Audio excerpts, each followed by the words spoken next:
Well, good evening, welcome to Rangers Radio. Join myself, Oxshire, on the show this evening. It's Jaffer and Bridgeman. Evening, gents. Hi, Ox. How you doing? And how you doing, Bridge? Good to speak to you guys again. Well, can I just say a massive good evening to you guys? A huge good evening to the guys in the lobby and to all the Rangers fans listening in all over the world. Good evening. Welcome to Rangers Radio. How are you, Jaffer, after that? Have you got the DVD of Saturday's game, bruh? Oh, watched it 3 times.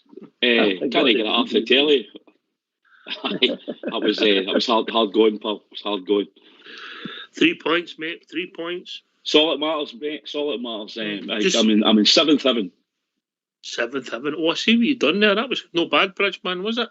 Actually, it's quite smart. Silently smart. Aye. Where's the other 6 dwarfs, Jaffer?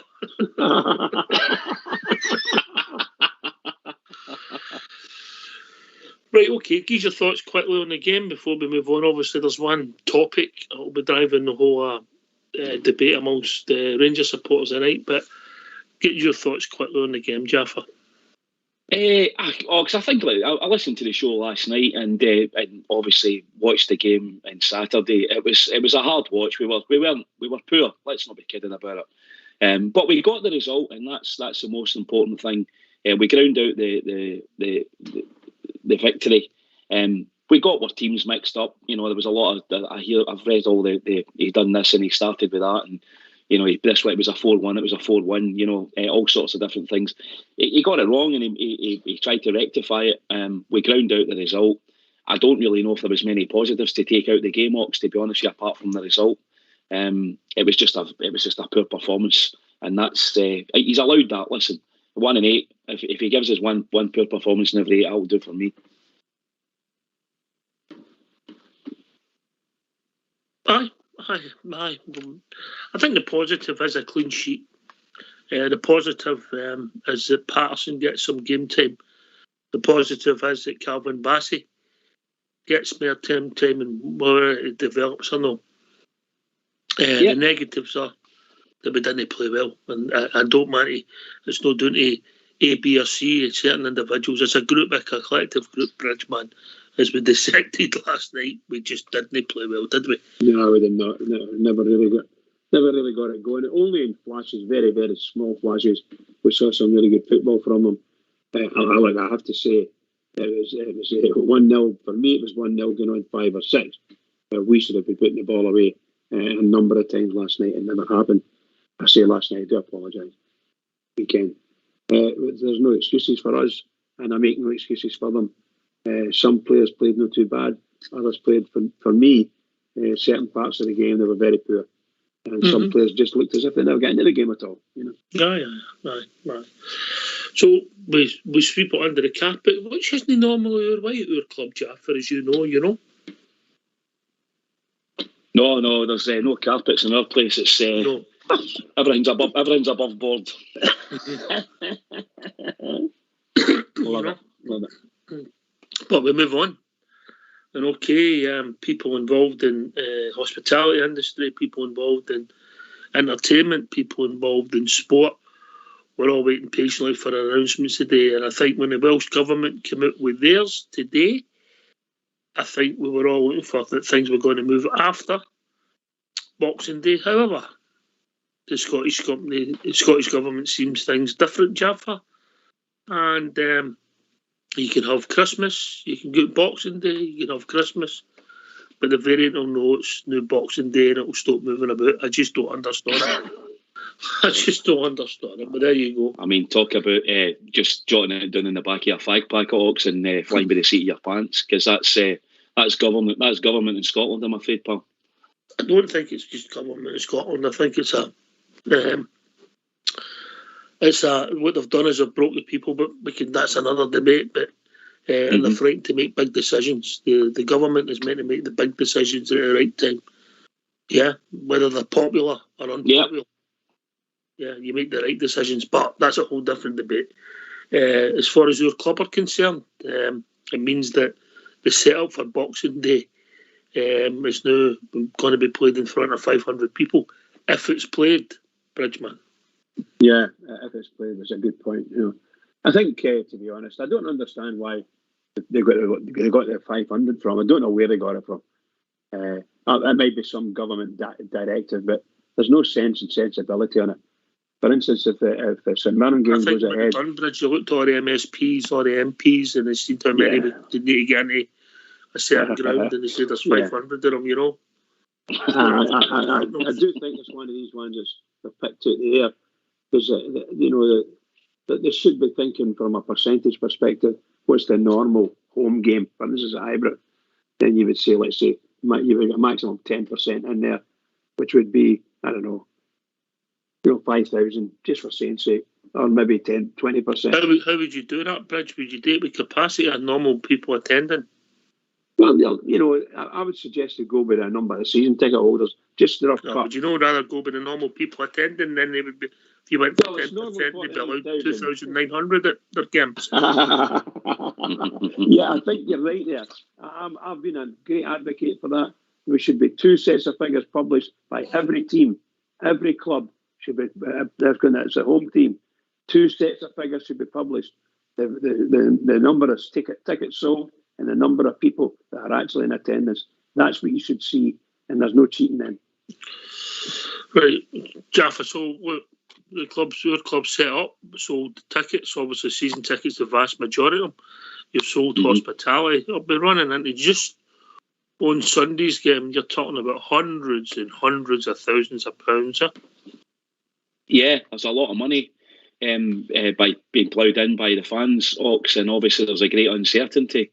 As we just alluded to there, it's a fast-moving situation. It's fluid, obviously, because there's a lot of decisions getting made hour by hour almost that which affect the game on Sunday and affect us moving forward. I mean, obviously the other games across the city on the 2nd of January as well, but the one that affects us is on Sunday. So I don't know I'm not sure how we go about this. I mean, we're getting into the realms of refunding and all the rest of it. And obviously we've just come out of a terrible year, Ox, as well.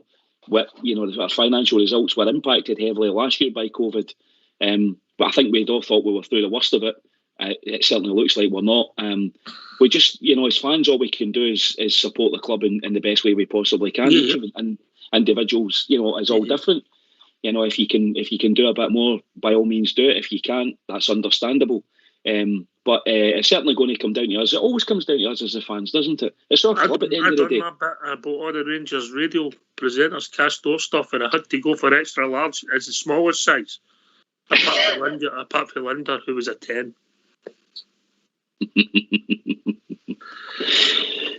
Well, it's difficult, Ox. Fox all did a small medium. I'll give you my personal views, right? And then something for the debate. If this magic wand was going to fix something in 3 weeks and everything was to go back to normal, I understand the rationale that's been spoke about just now. But there's no guarantees. So where do you go? In 3 weeks' time, the numbers are maybe even worse than they are this now, because let's be honest, none of us know. So what's the rationale of stopping for 3 weeks for the football? Or saying you move, you start up in 3 weeks' time, and the winter break's finished. For a start, you don't know how the weather's going to be, and your numbers in COVID could be worse. Yeah, which means that this, if you want to call it circuit breaker, that they refer to, this window where they stop things, and we stop, we stop all the crowds and we stop football.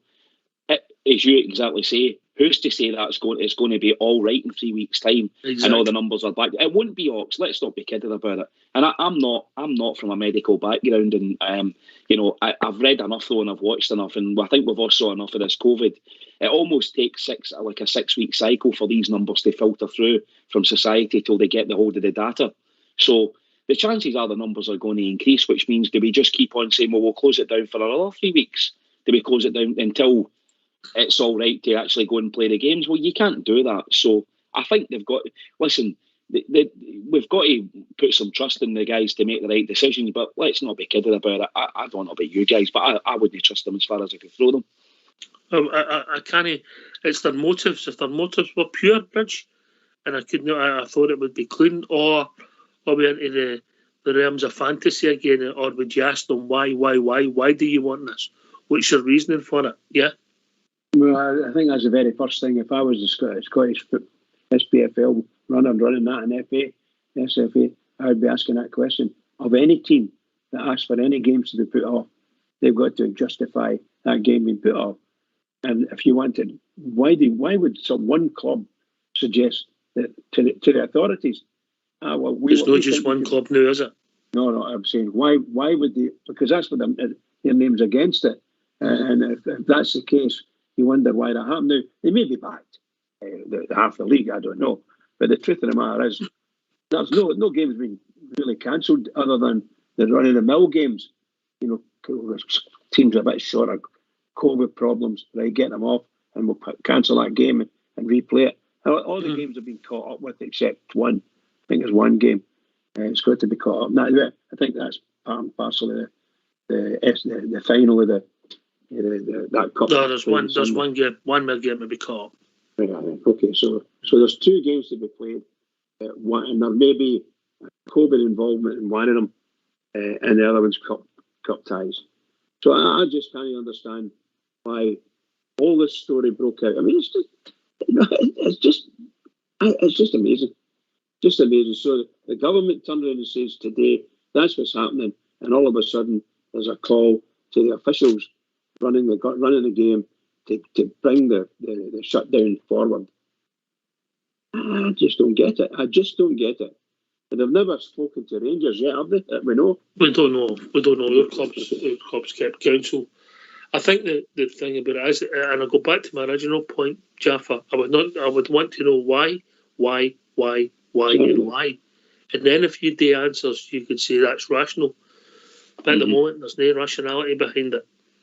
No, it's knee-jerk, Ox, and this is what happened the last time as well. It was it's trial by media, by Twitter and social media, where basically it's how many people screaming it and who's all screaming the loudest, and that is not the way to navigate your way through what is a very serious situation. Look, there's public health at risk here, and obviously we need to all look after each other. I get that. I totally 100% behind that, but there is an alternative in place in the games. The league was played out last season. I'm not saying it was a perfection. Of course it wasn't. It was played out in behind closed doors. But most of the big teams, in fact, all of the teams eventually adopted a TV system where the fans could watch the games on television. I know it's not like the same as being at the stadium, but if that's the alternative to still having football on your telly on a Sunday or on a Wednesday night, then surely it's better than not having any football and at least play the league out.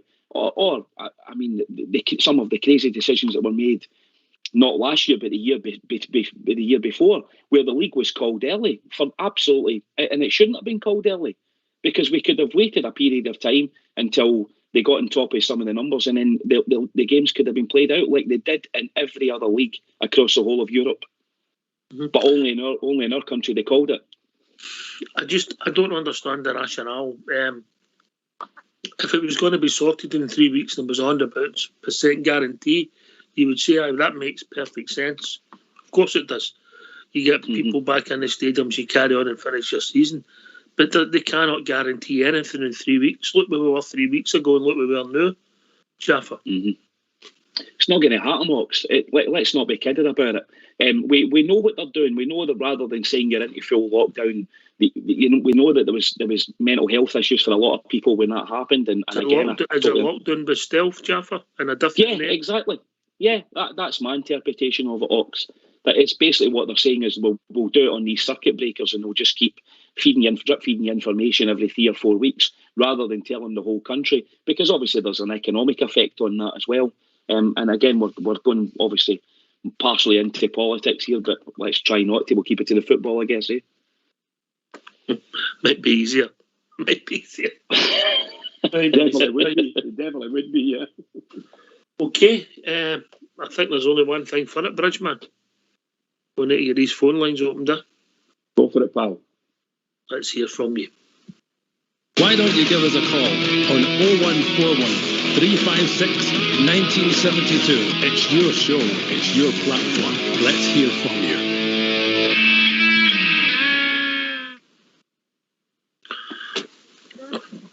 Yeah, I'd be interested to see how this whole pans out in the whole sport, because obviously they've decided to decide that you can't go as of Boxing Day. Scotland and Wales, the rest of the UK is different at the moment, yeah? Yep. I know. Crazy. I'm surprised a certain team have tried to hire Wembley for the 2nd of January. Oh dear. Too many Rangers supporters doing that way. Maybe, mate. Maybe it's the flags they don't like. We'll see where it takes us, but listen, of what we've learned in the last couple of years, that we're not at the peak of this yet, and if we think we're going to be at the peak in 3 weeks, we're kidding ourselves on. Yeah. Can I ask you a question? Yes. Do you think it's right that Rangers haven't said anything about this, or do you think Rangers should have been proactive, coming right out there and see what? I'd say whatever they want to say. I don't know what the club are thinking. So, in other words, I'm quite happy that they don't say nothing. As far as I'm concerned, I'm very happy they don't say nothing. But I just wondered if you thought maybe they. I think the other thing I know is when I said to you about why, one of the questions would be, why are they doing that? Are they plenty an audience who fortunately or unfortunately, how you want to take it, can they make the game on the 2nd of January, and they're going to ask for refunds because their season tickets are devalued, yeah, like they've done before. Are they plenty a crowd? Yeah. And they're saying, oh, it's not our fault, we tried to get it moved, we've done everything, yeah.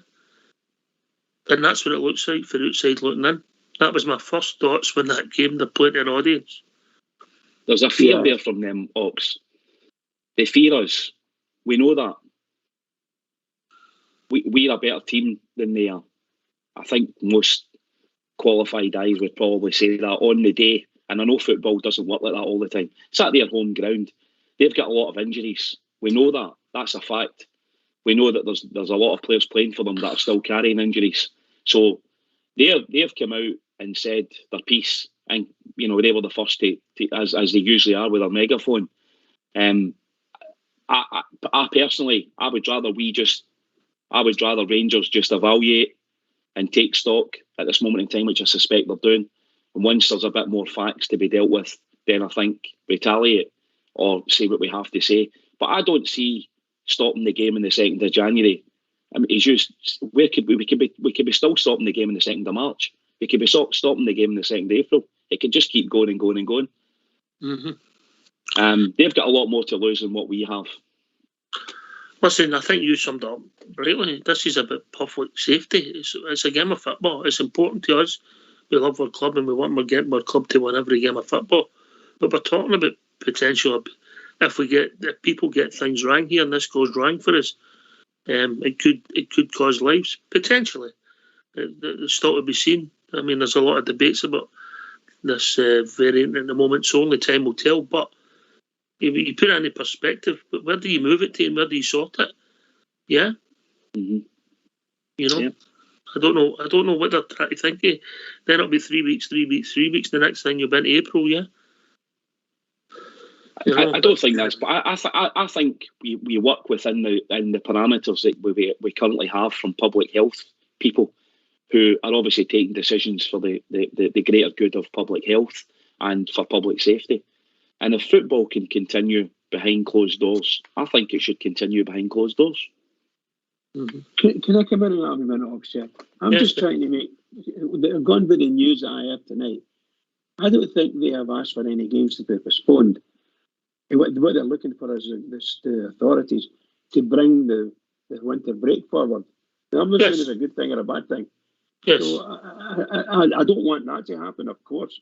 Let's play the game the way we play the game. But obviously, their reason for that is it will change the New Year's Day game. It will change that. That'll be moved forward, and they will get all the reasons you mentioned earlier. They'll get their team back on, other injured players fixed, and anybody they're going to buy in. Did you mention injured players there, Bridge? How cynical of you! You know what I mean. It would also allow them to go into the transfer window as well. Exactly. By that time. I just said that at the end there. And buy players and have different players. Oh, so you're questioning people's sporting integrity? I'm sure I've heard that somewhere before. I've heard about that sporting integrity.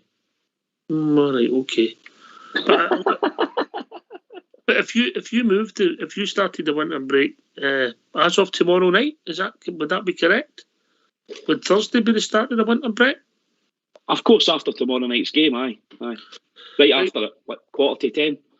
But it seems a wee bit daft that you can go to the game on Wednesday, but you can't go to the game on Sunday. But there you go. Just call me naive, Jaffa. Right. So, in fact, you could have went to the game. You could have went to the game if it was in Christmas Eve, but you can't go for some Boxing Day. Call me cynical.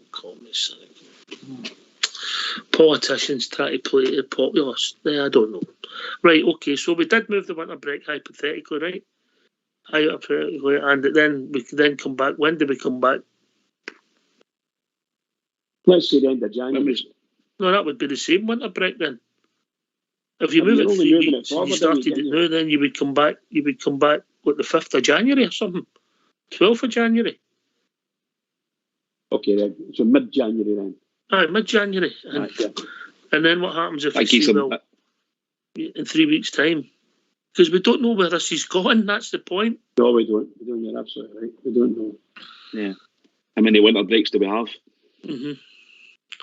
It's for me that's the technicals to that whole scenario fall right there in Lennox when you even just start discussing that. Never mind think it through. It's a non-starter. It should be a non-starter. But then how long is the winter break? Plus, as you say, if we bring it back mid-January, that gives them an unfair advantage, in my opinion. We all know that they've got players lined up. You should play the game in January with the squad of players that they currently have. That's the rules of the league. Oh, but it's not like them to bend the rules. You're telling me that people want to move the goalpost, no for public safety, Jaffa, but for their own selfish aims. Is that what you're saying to me? I think Jaffa's right there saying that. Is that what you're saying to me, Jaffa? Probably. That thought never crossed my mind. Wow. I wish you had a mind like you used to. Cynical, Cynical. I think it's spot on. There's something. Wow. I'll go back to my other point, my first point, Jaffa. Why, and why? And I think you've answered one of them. It's always the same, isn't it? It's always the same. But sport integrity must prevail. Remember that? Always must. Or why don't, if they're not happy, why don't they just finish the league? Been done before? That was my other up, because we've played more than 50% of the matches, and if you do a points per game basis, there's only one winner. I'll happily take 1.5. Happily take it. Yeah, but we've set a precedent, haven't we? Well, exactly. That's my point when all that happened, Docs, and I think we've spoken about this on the show that many times. That league should never have been called. It was unfair, and that's why it's unrecognisable and it's got an asterisk next to it. Yep. Yeah. Right. Okay. I'll open up my lines now. Get some people in and get their thoughts on it. Good to hear for the Bears. Yes, of course, mate. I can't believe how cynical you are. I'm glad my mind isn't so hard. It's the cold that does it. It's that biting cold. You know. Yeah, shocker. Oh, I just don't know what your rationale is. Got my cravat on tonight, Ox. Looking good. I'm just, I've been joined by a gentleman, one of life's gentlemen, but we couldn't find him, so old Davey's joined this evening. Davey. Good evening, Ox. Good evening, Jaffa. Nice to hear you've got your voice back, Bridgeman. Well, thank you. How you doing, Davey? Thank you. That was a downside. That's a downside to the show tonight, Davey. But just get his voice back. Yeah. Let Perry Como here. Very cool, man. That's a blast for the past, pal.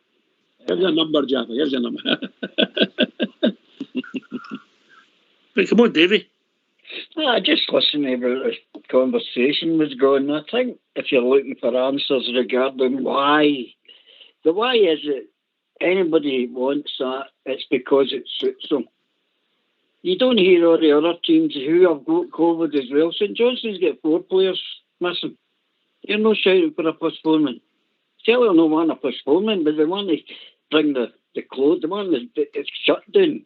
That's they want that because it's their advantage. So that's why. You're very cynical, David. That thought never crossed my mind. I think he's more cynical than Jaffa and I. There you go. I don't know if I think I'm right, actually, because that's the methods and the madness. Okay, mate. Anything else on your mind, mate? You finished your Christmas shopping? Oh, the boss lady was asking me if I had any chocolates left. Oh, the boss. She speaks very highly of you. I think you're a different character away from this show and you're in real life. She's very nice. She's very, very nice. And you don't know that anyway, but the boss. She's a wee star in the sky. She's a wee star in the sky. So yous are all good. Yous are all great in the show. Yous all play your part and crack's brilliant.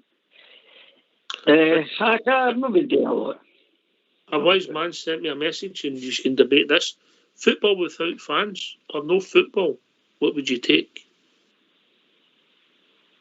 Football without fans. For me.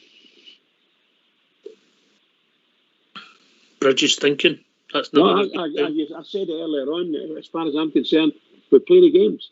We play the games. We went through most of the season, last season. We play the games and get to the end of the season.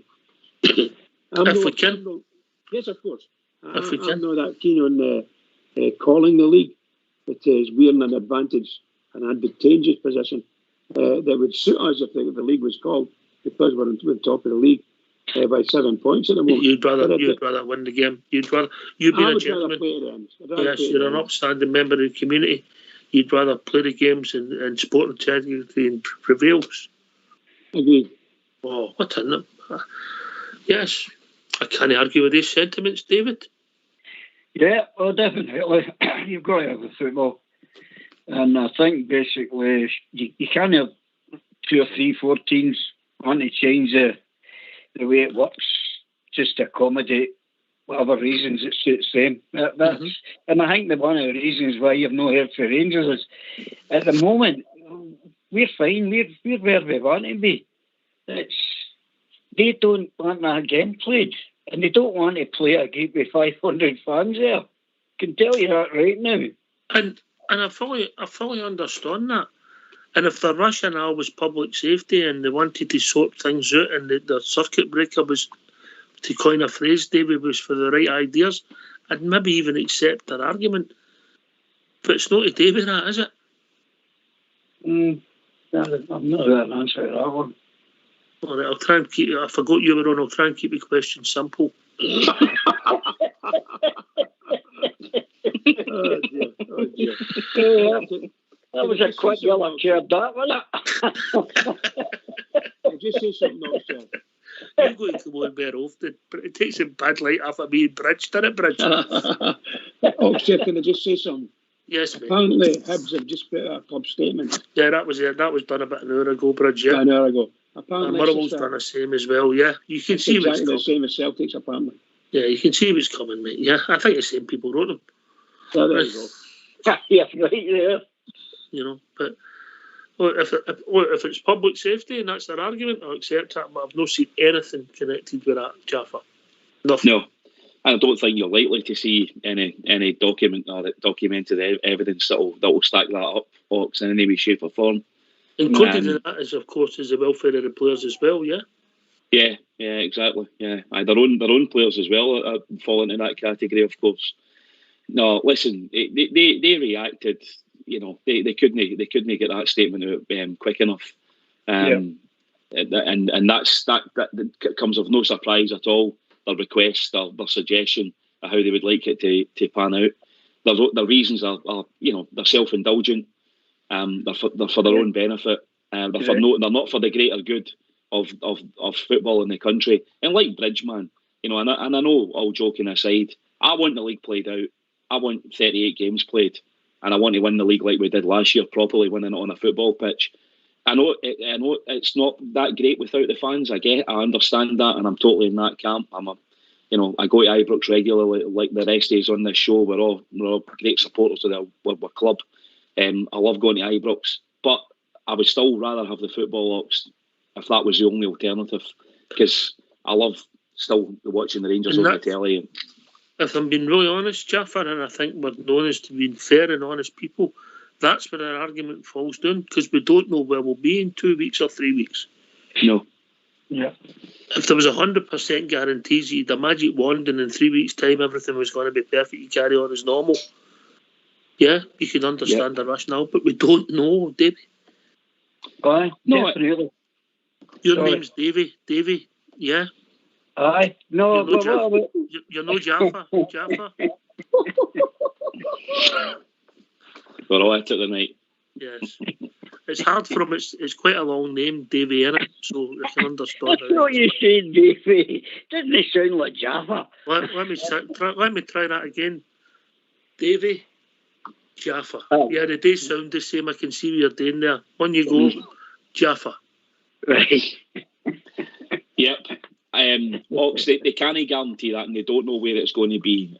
They don't know where it's going to be in 4 weeks' time. Because there's a lot of guessing going on, and relying on medical evidence, and relying on boffins and scientists to give them the information, the data they need. Politicians are not scientists either, and they're neither are the doctors. In fact, quite a lot of them, even as politicians, they're actually quite stupid. I know that might come. They're not very clever. I mean, there's a guy up near Hampden area that's an MP who's he's really no clever at all. But that's a different story. But listen, I don't think he's an MP. I think he's an MSP. Oh, he's an MSP. I know. Slip of the tongue there. MSP. So they're guessing, Ox, and I think we all know that in 3 weeks' time, this picture's not going to go away. So let's just play to the rules that are already in place. The game on the 2nd of January behind closed doors, and I know they're all listening to this show, and I know they'll all be going crazy with me just saying that. But that's just got to be the way it is. And then you've got an actual circuit breaker if you're that worried. Yes. Yes, and then you'll shut down, and then you'll see where you are. And if this magic wand produces again, Davey, yeah? If the magic wand's produced again and they can sort everything out. Well, tell me this and tell me no more. Why wasn't the magic wand waved yesterday and Sunday? I mean, not yesterday, Sunday. Why wasn't the same things been floating about? They've known all about it, but all of a sudden, did you hear Hibs or Celtic want it cancelled on Sunday? 2 days later, they want it all broke. Nah, that doesn't wash with me. I don't think you should mention them and don't wash in the same voice. They're not being fair there. You know? Oh, dear. That's a yellow card, by the way. That's a yellow card. You watch when you'll be getting another yellow card. You behave yourself.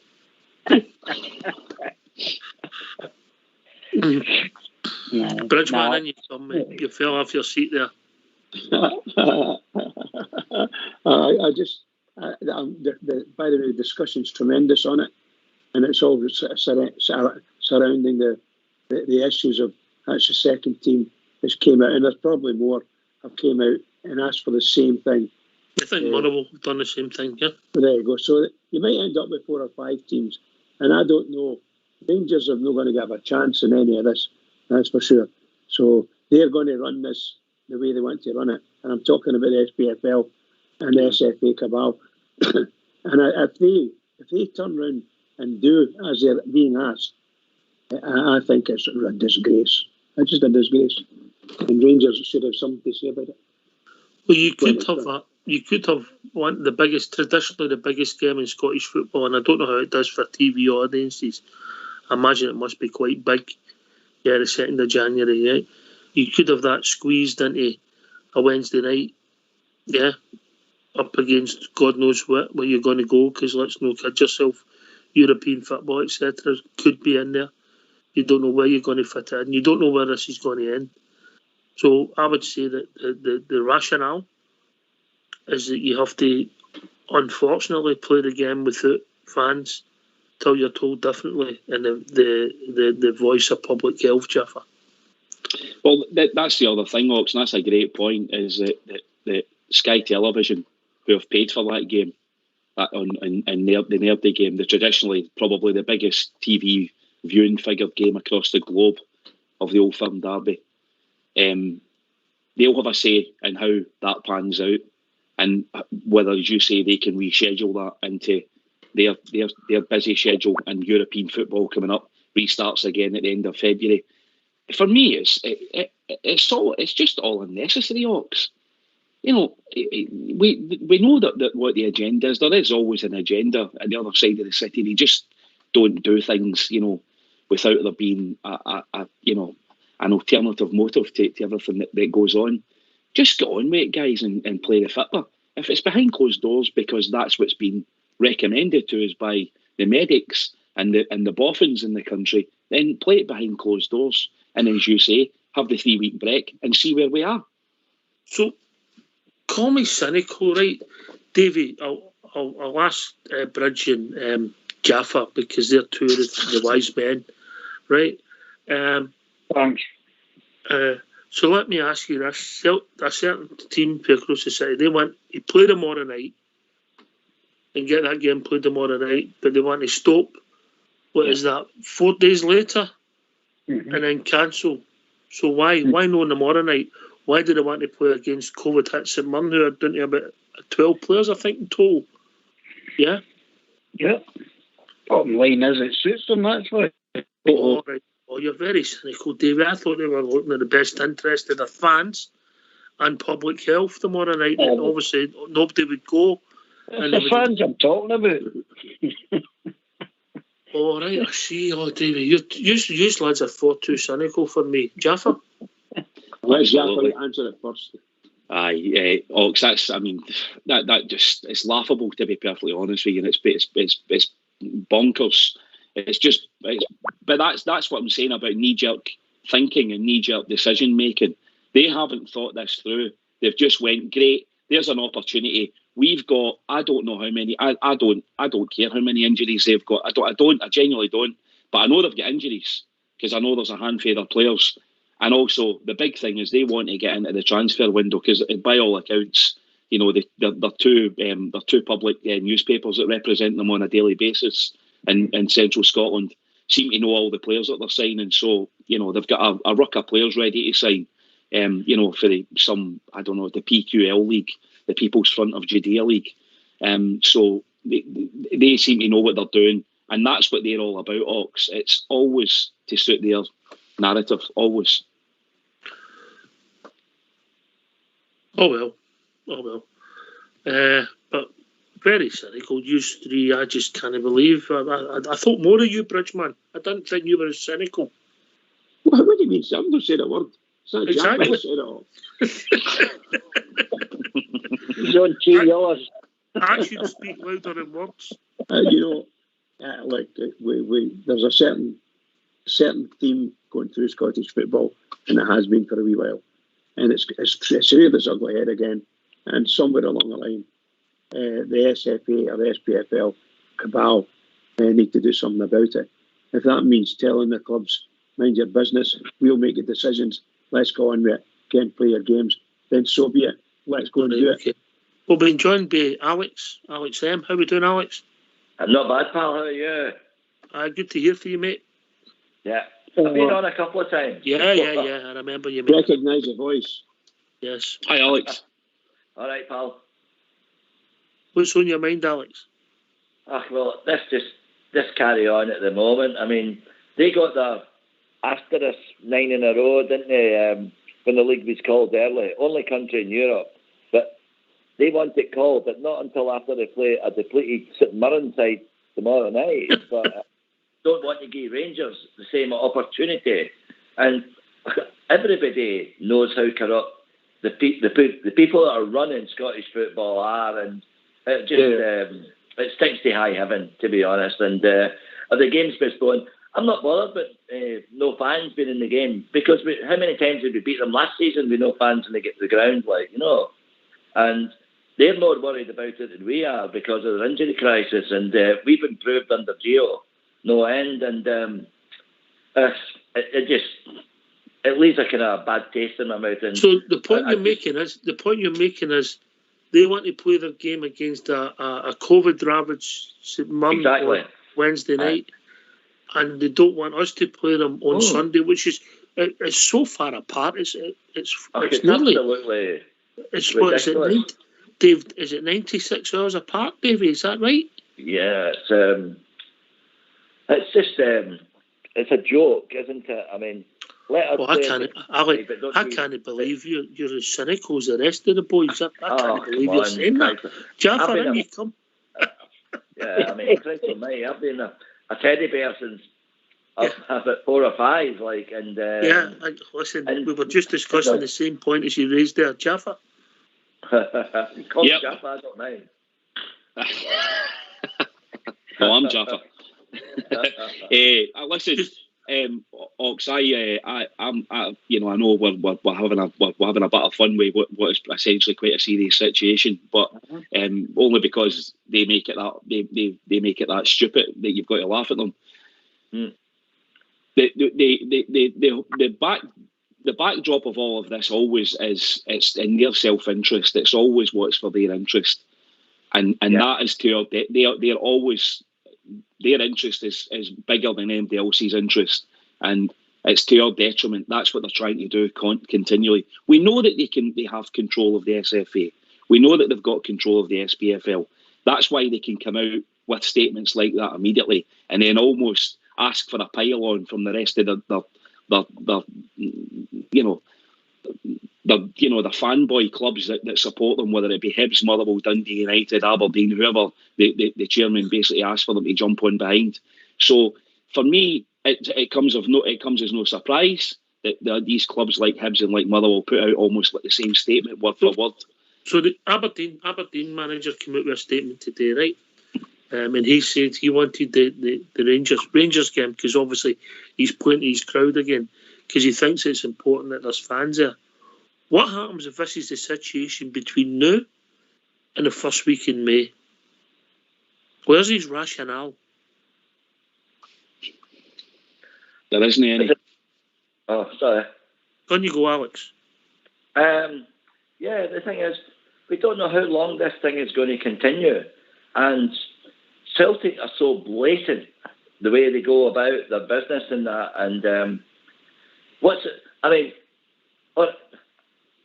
shutdown starts. Can you watch your language on here? The shutdown starts after the Rangers Celtic game at where. But I mean, there's only 2 games, so why is it so important to cancel it now, but let them play tomorrow night and rack up another 3 points? Because at the end of the day, we don't know how long this situation is going to last, do we? No. And they want it. Put it this way: they want the thing, but they won't want the league to call the league over, will they? And give us the league?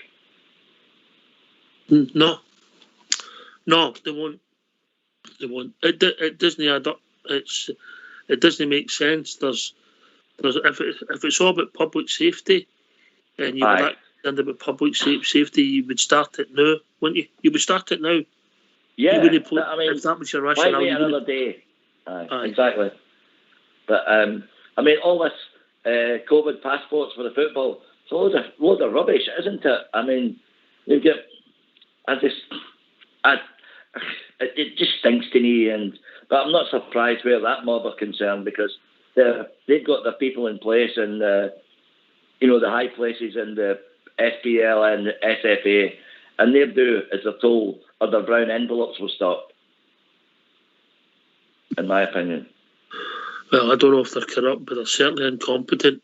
Yeah, certainly incompetent. Well, they've done it. Maybe Cinch might be quite unhappy if they're not getting their advertising with the festive period. Am I being cynical there, Davey? No, not at all. Welcome, Alec. Nice to hear you. Right. Very, very correct comments. Very to the point. No, I think the thing is that I've always said, if anything's going to be advantageous to you, you'll grab it. That's the nature of the beast. Mm-hmm. That's the nature of the beast. No matter what you're doing, football, anything at all, if you're going to get the advantage of it and it's going to suit you, you'll go for it. And that's just, and the whole saying is, no one likes us, we don't care. That's always been the case. So you need to take Rangers out of the equation here, because you've not got Scooby here. Mm-hmm. No. But even like the last few games with Celtic, with the dodgy decisions you've got, and the 90s, the extra time, added time on when they get the winner against Ross County in that, and like it feels like we're fighting. Rangers are fighting, not just to other teams in the league. We're fighting the corrupt SFA as well, and the refs and what have you. And it's pretty sick of it, to be quite honest. I understand your rationale, mate, but I think we're bigger and better than that, mate, and so are you, yeah? Yeah. Listen, anyway, we've been joined by another Alex. Really wise man also. Alex W. How we doing, Alex? How we doing, Alex here? Good evening. Bridgeman, Jaffa, Davey and Alec. How you all doing, lads? Let me just clarify that. When I say Alex, that means it's no you, Davey, all right? Right, on you go, Mr. W. It's a good debate. I've got main reasons I know behind it. If it's certainly with Davey, the pandemic and that, health and safety is paramount. Yes. But I honestly think there's a hidden agenda here when you just weigh it up with them. They're the last club that really should be asking for any favours, especially for us. You get back to 2008, UEFA Cup final, and all the games we could play as well, and they went away to Japan. They were instigated that. So what goes round comes round. But what I will say is, about the January game, it should be played. Should be played behind closed doors, if that's what it's got to be. And we know about their injuries, we know about this, and we know about the Rangers players going to African nations and that. Just get the games played now, because the thing is, how long's a piece of string? And if you lay these games back for another 3 weeks, nobody's got the right to turn and say how this virus is going to be. It could go in another 3 weeks and another 3 weeks. Just play the games the way it's put in front of us. And when the shutdown comes, that's when we do the shutdown. I tend to agree with you. I always agree with you, Alex, because you're a very, very wise man. In fact, we're one short for the activity play. You can get that job. But yeah, I get your understanding, because if we say today, in 3 weeks' time, when we're due to start back Scottish football, we could be in a worse situation than we are just now with the pandemic. So would they say it's all right then? Exactly. This is the thing, that nobody wants to miss out in the football. We all go to the games and that, and we're all looking forward to it. We're looking forward to Boxing Day and that. But if that's what we've got today, and it's behind closed doors, as you say, there's a game tomorrow night, and there's every chance it's going to get postponed. If it did get played, they wanted the game put off on Sunday.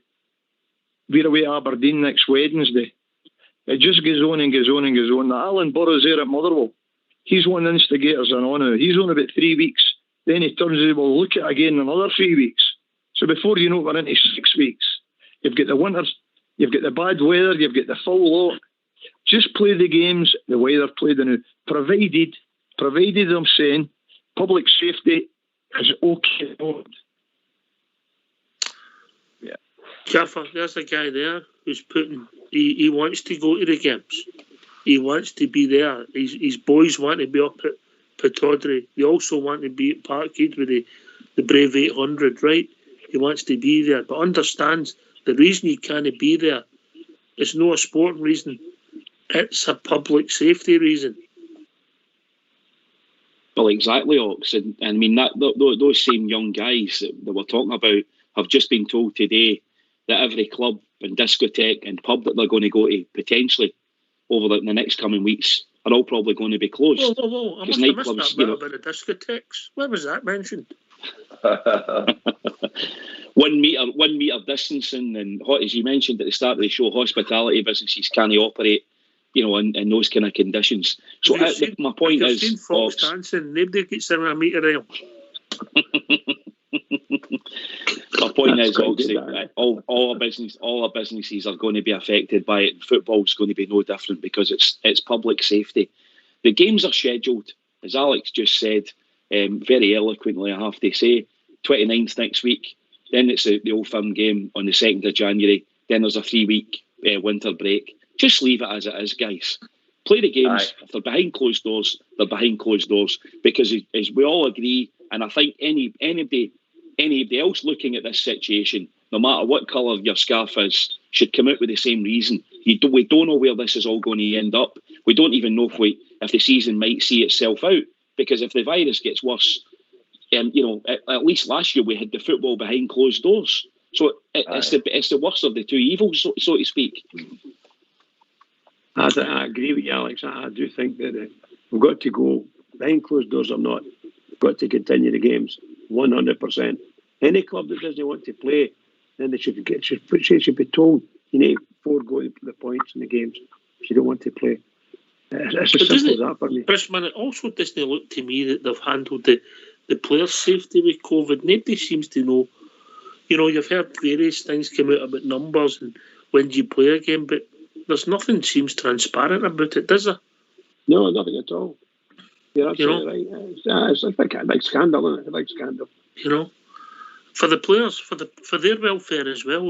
There just doesn't seem to be any rationale. Right, Alex M. Aye, all right, aye. Yeah, I understand what you're saying in that, and I just think it's this virus, the current virus, and that it's been proved that it's nowhere near as deadly as the ones previous and that to it, and it's a knee-jerk reaction again, and following the mad scientists. And I would just play the games until the 2nd of January, and then they're talking about a circuit breaker. Then they've got a circuit breaker for 3 weeks and see how things. And if we can proceed after that, all good and well. But it has to go behind closed doors. We won the league, with no fans in it. So, if that's the case, after the break, whenever we start playing, I'll take that. Yeah. It's a very, very complicated situation we're in as a society, Alex W. Aye. Yeah, but W and M. You hanging about with David too much, Alex W. No, you're right. Alex W. Alex W. My middle name's, my initials are A.W. Miller. Oh, funny, Davey said W after his name a few times. Thank you very much. My initials are David Alexander John Robert Buchan. No, another Alex. Right, okay. You couldn't make it up. You couldn't make it up, can you? Right, I'll just go for the guy for Wishaw. Right, on you go. Do the song, Alex. No, 100% what you're saying, Ox. That's the same with the players and all. We've got to get it right here with public safety. But if we get through the scientists in that, what they're saying, get our viruses. We've all been for our vaccinations and that. We've had the booster and that. So we've done everything correctly here. And if it comes in, it's just that any Celtic day, to me, there's an underhidden agenda with them.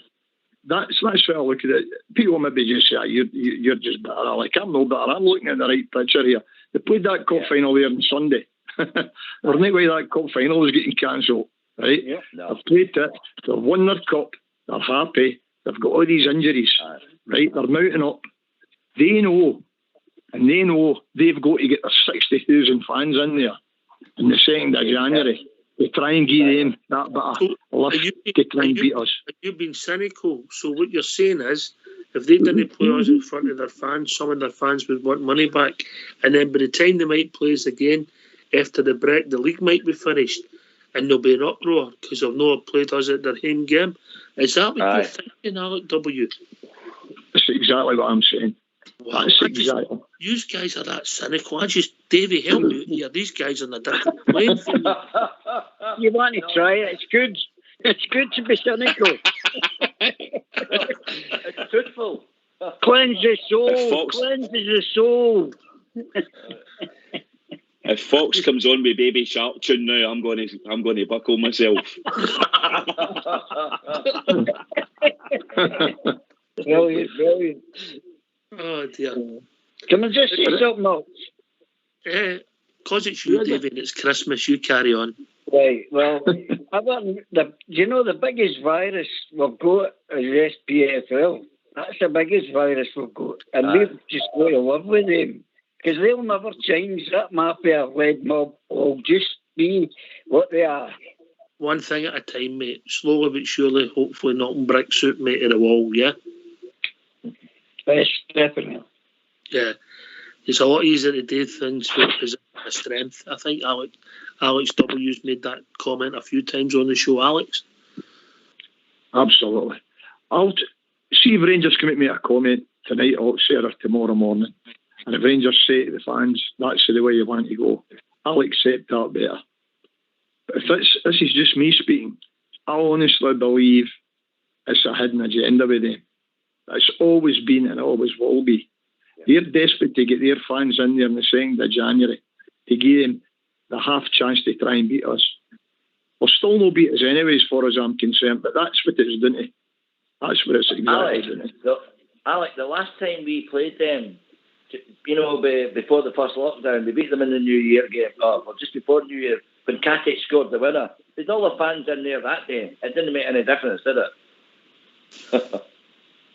No, you're right, mate. You're right. But if it was as simple as sorting out other problems, you might get some sympathy for this show. But you have come on and you have just blitzed my mind by how cynical. In fact, you are just on a different evilness of playing for me. My life's like a picnic compared to you boys. But you still love us. I love some of the guys on here tonight.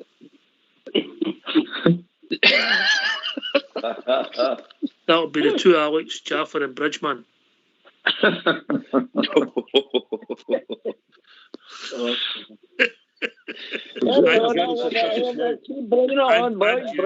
very suspicious now, guys. Very suspicious. And you, David. I know. I'm feeling the vibe. I thought this time of year was goodwill to all men. No, when you're a true teddy bear, and you can see the corruption, even before it happens, can't you? There's they're going to come up with something. I was surprised it took them so long to come up with a statement. Maybe that's just me being cynical. But yeah, I mean, they're going to jump. They get the opportunity. They're going to jump on it straight away, like they've did today. And but at the end of the day, but they don't want their game cancelled tomorrow, do they? You couldn't make it up. Can I ask a question, guys? Is there any chance that them across the city have got a holiday booked in Dubai? Yeah. Is there any chance? Well, it didn't work out well for them last year. No, but it's not last year's, no, this year. Is this why there's all this commotion's about? And then they just sneak out. I will go for a winter break here to Dubai. Wow. I wouldn't be surprised. I heard they thought they were breaking up Dubai. I love it. Right. Right.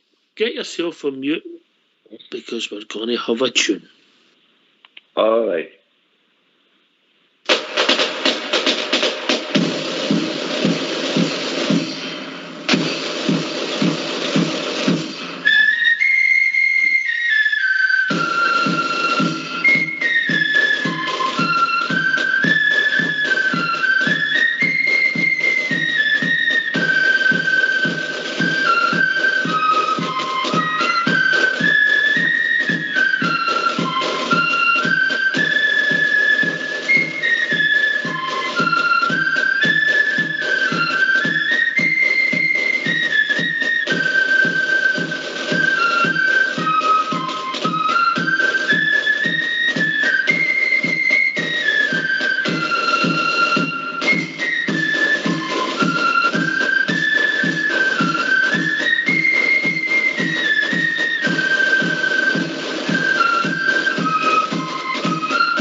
Why don't you give us a call on 0141 356 1972. It's your show, it's your platform. Let's hear from you.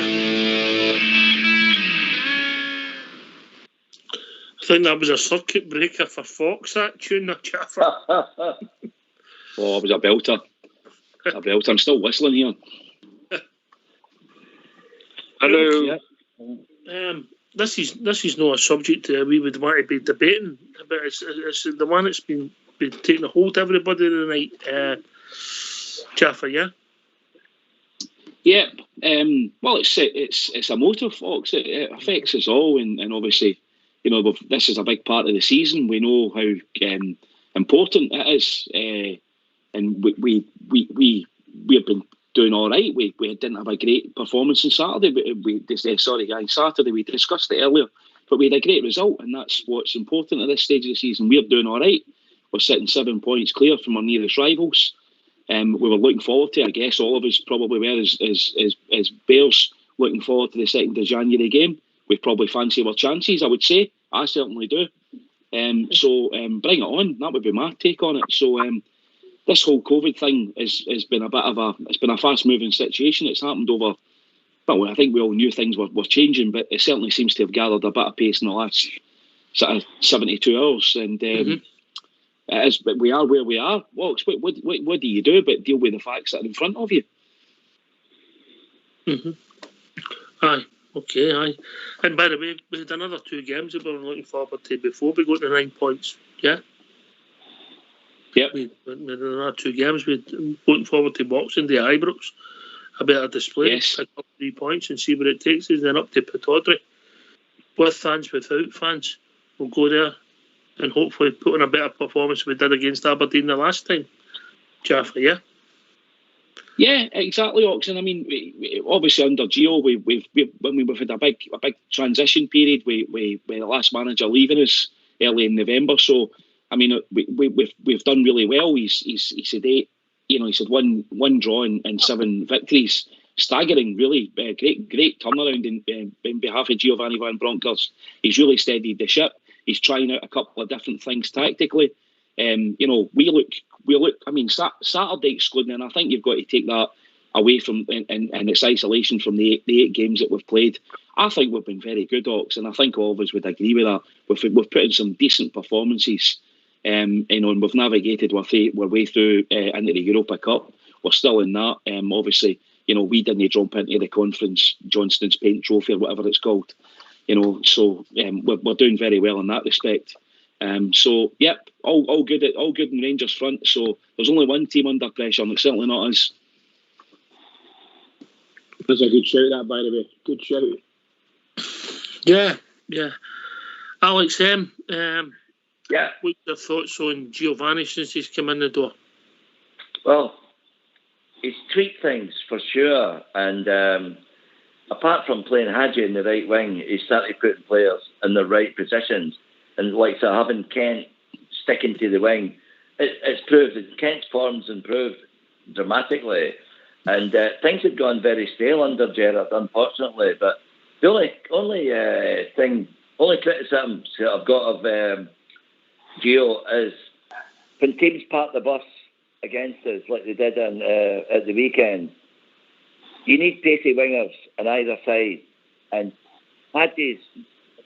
It's just a waste of time playing them on the wing. He's at his best when he's playing in the midfield. And I think either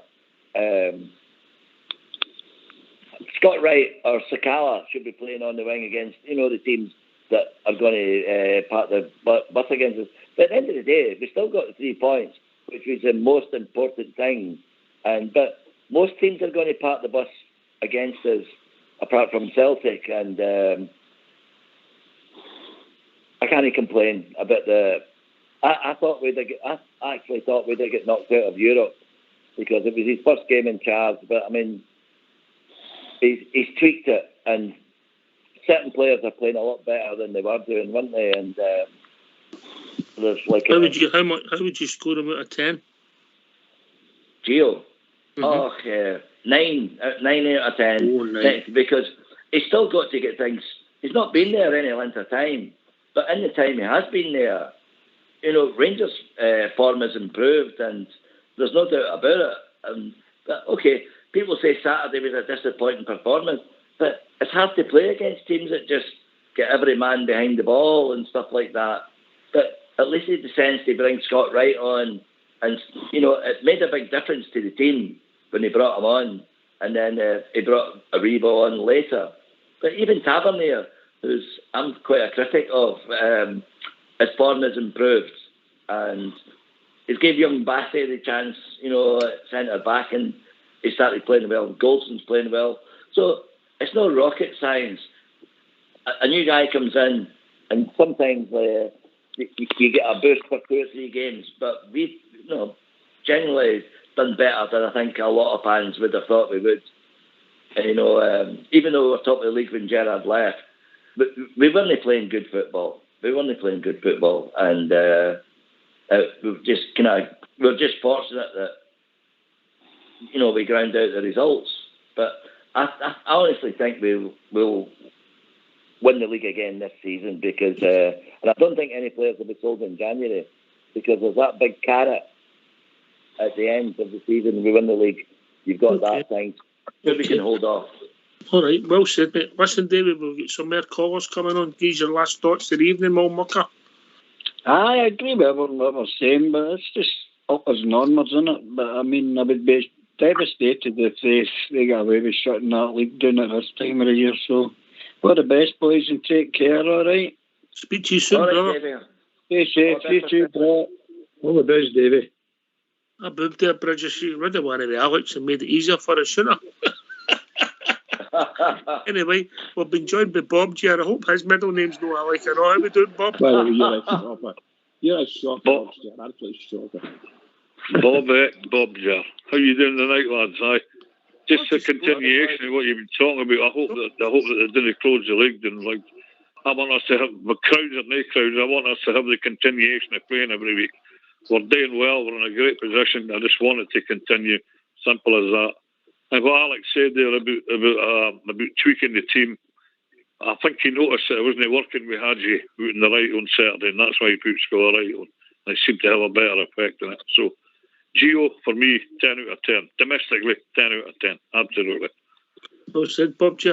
Bridgeman, I just realised what you said about the Alex there. The pennies just broke, mate. What was that in the paper about Ashley? Oh, mate, that's an old story again. Aye, absolutely, yeah. We know that there's potential liabilities. I think it's up to £1 million. What the story was that they got to see some of the paperwork. There's no judgment yet, yeah? The devil's in the detail, so we'll see. It's a lot of nonsense as usual, aye. Well, if I was as cynical as the rest of them on here, Bob G, and I'm obviously not, Jaffa, it's been proven tonight, yeah?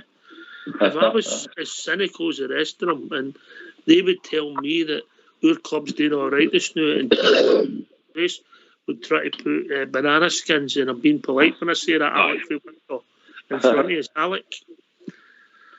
Absolutely. That's what they're trying to do. We're in a positive place at the moment. The team's playing very good football.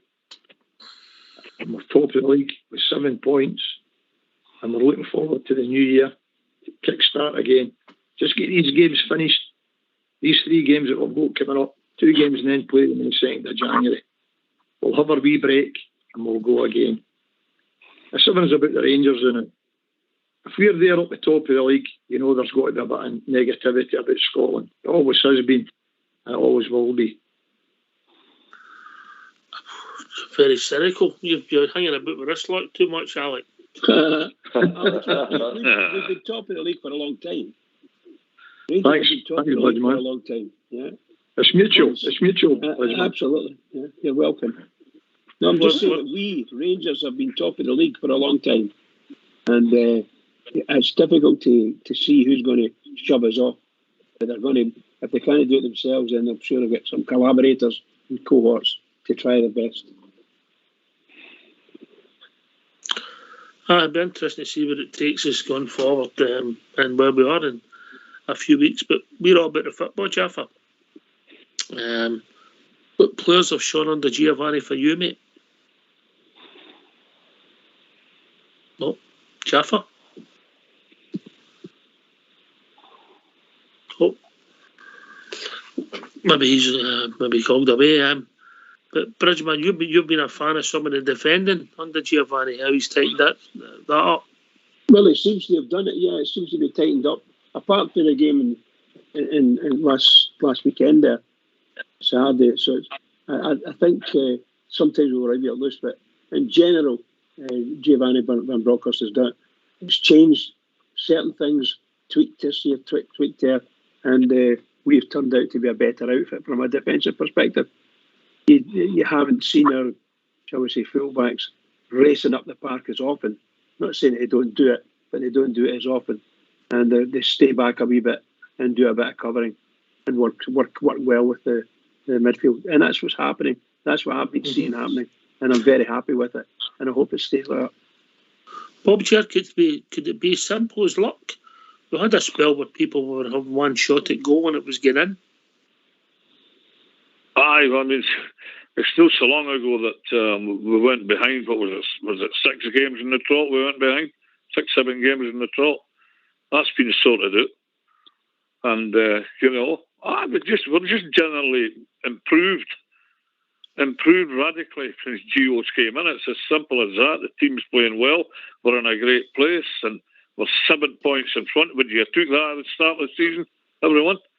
Too right you were up. So it's just up to yourself. Keep going, keep consistent, stay there.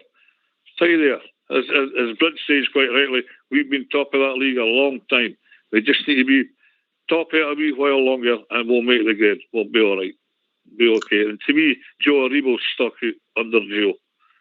He was good before, but he's excelled himself now, the boy. I see Southampton's interested in him, apparently. Is that a load of nonsense or not? I don't know. You can't tell. That's the papers for you. Only time will tell, mate. Only time will tell.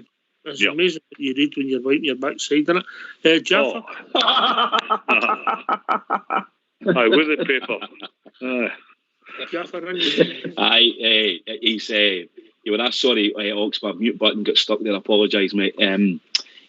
Giovanni Van Bronckhorst, who stood out, I think, just like Bob Gers just said there, I think Joe Aribo's looked as though he's went up a couple of notches. Ryan Kent looks great out in that left-hand wing. I really like what he's doing. He was good in bits on Saturday again. He was tugging the line. He was getting down onto the back line and put a couple of balls in. So I think there's been a couple of major tweaks, whatever way you want to put it, to the team. I think it looks good. I think moving forward, obviously you've got to remember as well, Ox, Giovanni Van Bronckhorst, every player that's there is he did not sign any of those players. He's not even had a transfer window yet. I mean, transfer windows are for everybody, they're not just for one club.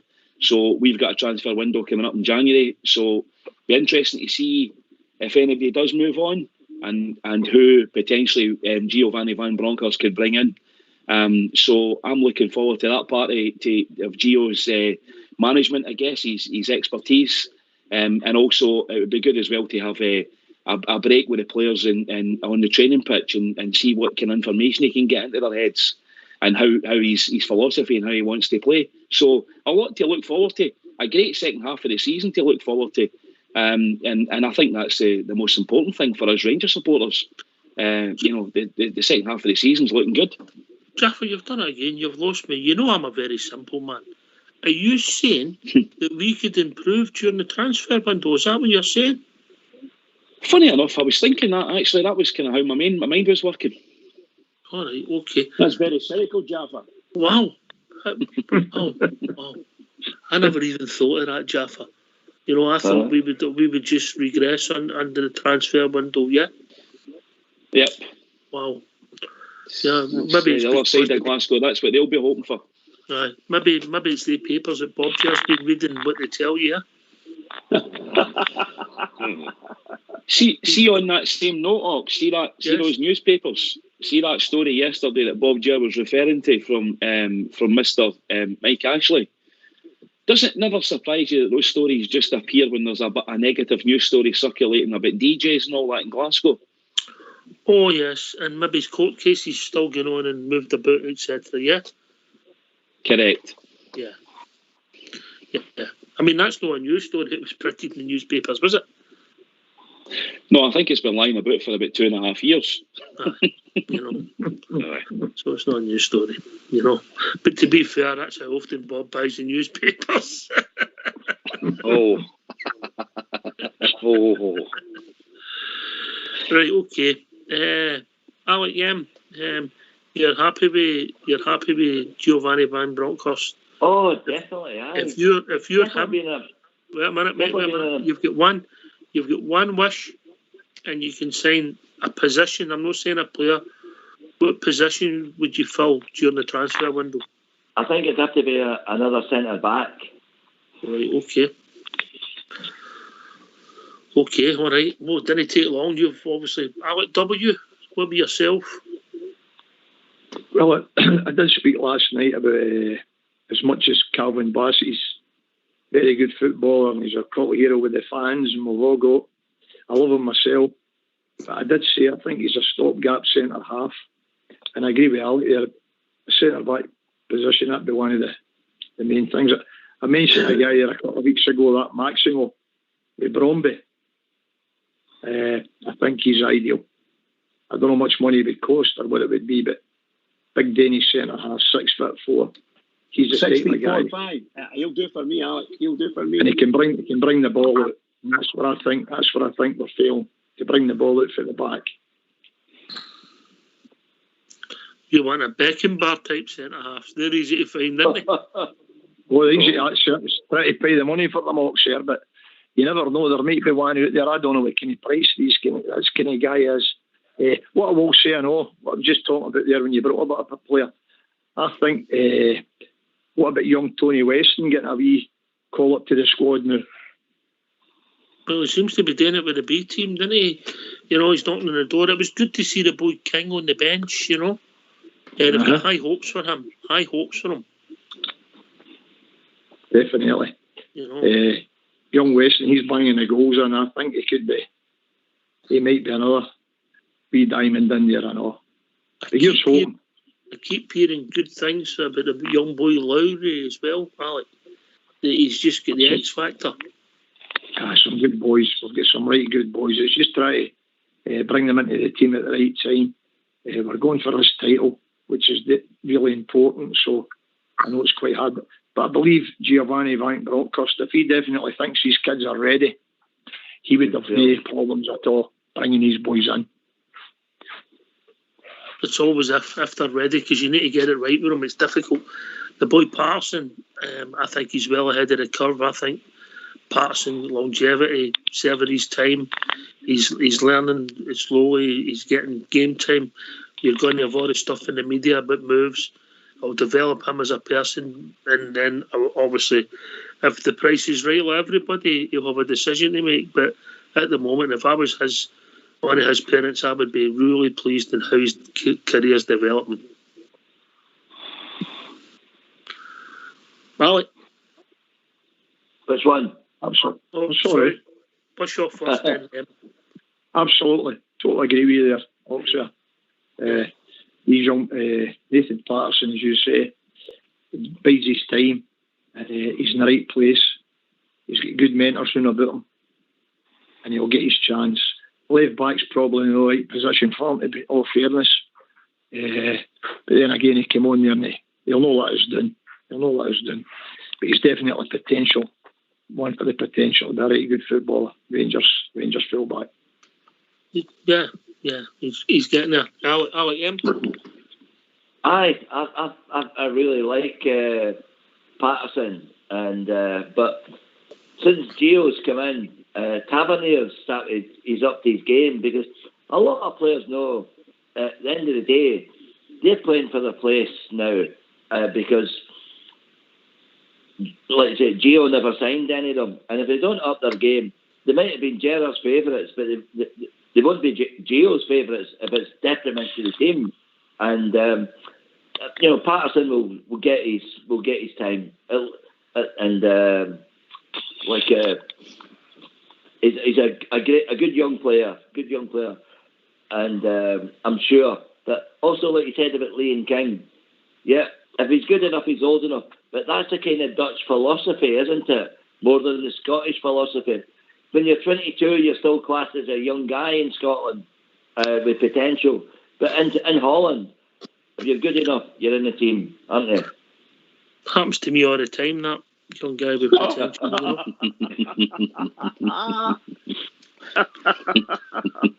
What a shocker. After bagging in. Oh, what a man. What a man. Right, okay, so Alex has went for a centre-half right away without thinking. Jaffa, you've got a magic wand and you're picking one position. Where is it going to be? Got to be the same as the lads. I think we all identify the centre-half position with everything that's going on with Golson and Bassey. I mean, obviously, Hollander's to come back, and that we don't know how long that's going to take, Ox, for Big Hollander. If Big Phil, steps back into position and he's great for the off, we've won a watch, but he's been out for a while, so centre back for me, yeah, definitely.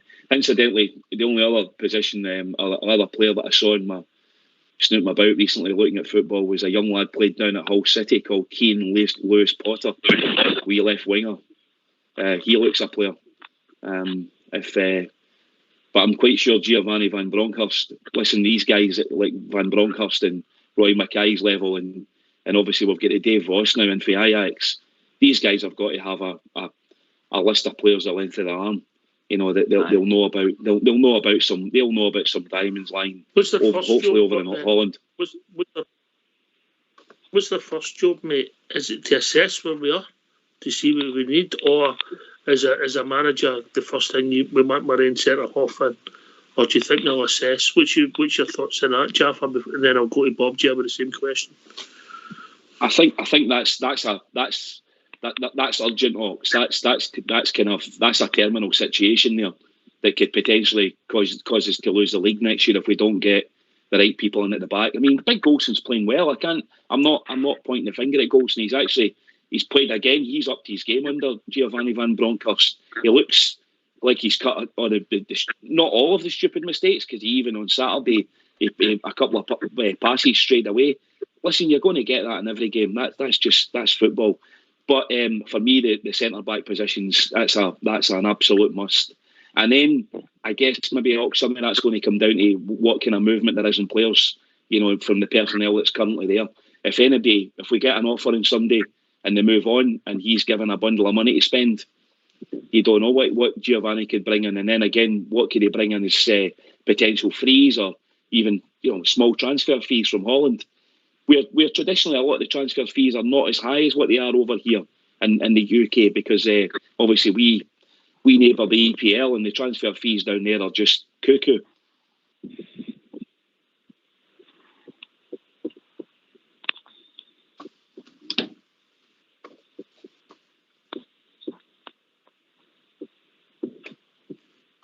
Still there, Ox? Alex, can I ask you to go and mute when you're not speaking, mate? We're getting a bit of interference for you, just for your phone. They're that sensitive. Bob Chair, you've got a magic wand. Who you saying? No, I just didn't want to interfere, that's all. No, just put your phone on mute and we'll bring you in, yeah? And you go, Bob Chair. I couldn't agree more. I think centre half is a vital position at the moment, because we just discussed last night, we don't think the boy Simpson's going to make it. He may do, I don't know. But you're on the verge of a transfer one day. It's going to be very, very, very interesting to see how Giovanni puts his stamp on it.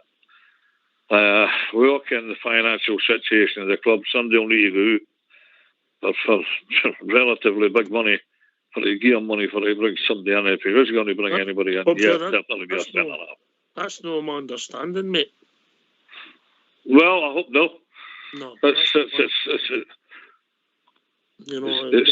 some French players might move, and there could be something where the stars are moving unless the deal's right for the club. Mm-hmm. Because obviously you've got the money for the coaching staff that you never banked on. You've had you've the Merlin ponied up the investors to cover all the money going forward, and some was the term used. Well, they stated that at the AGM, Ox.